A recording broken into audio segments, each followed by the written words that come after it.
पुण्यामध्ये उपमुख्यमंत्री सुनेत्रा पवार आणि प्रफुल्ल पटेल यांच्यात बैठकीमध्ये पोटनिवडणुकीसंदर्भात चर्चा झाल्याची माहिती. बारामती आणि राहुरीची पोटनिवडणूक बिनविरोध व्हावी अशी इच्छा मुख्यमंत्री फडणवीसांनी व्यक्त केली आहे. मात्र पोटनिवडणूक लादल्यास आम्ही लढायला तयार, मुख्यमंत्री देवेंद्र फडणवीस यांचं विधान. राष्ट्रवादी काँग्रेस पक्षाकडून सुनेत्रा पवार विधानसभेच्या उमेदवार असण्याची शक्यता.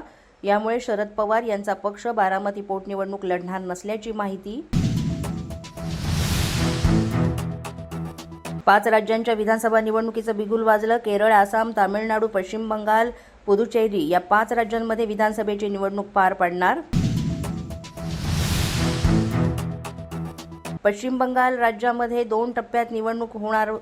23 आणि 29 एप्रिलला पश्चिम बंगालमध्ये निवडणूक, तर 4 मे रोजी निवडणुकीचा निकाल. केरळ आणि आसाम राज्यांमध्ये 9 एप्रिलला मतदान. केरळमध्ये एकाच टप्प्यात निवडणूक पार पडणार. आसाममध्ये देखील एकाच टप्प्यात निवडणूक होईल अशी माहिती. पुदुचेरी या राज्याची निवडणूक एकाच टप्प्यामध्ये होणार. 9 एप्रिल रोजी मतदान पार पडणार असून 4 मे रोजी निकाल जाहीर होण्याची शक्यता. तामिळनाडू विधानसभेची निवडणूक पार पडणार. 23 एप्रिलला मतदान, तर 4 मे रोजी निकाल. मुंबईच्या महापौर रितू तावडे वादाच्या भोवऱ्यात. नव्या कोऱ्या गाडीवर लावण्यात आलेल्या लाल दिव्यामुळे सोशल मीडियावर जोरदार चर्चा. या प्रकरणावर नियमांचं उल्लंघन होत असल्याची टीका. 19 तारखेला मनसेचा शिवतीर्थावर गुढीपाडवा मेळावा.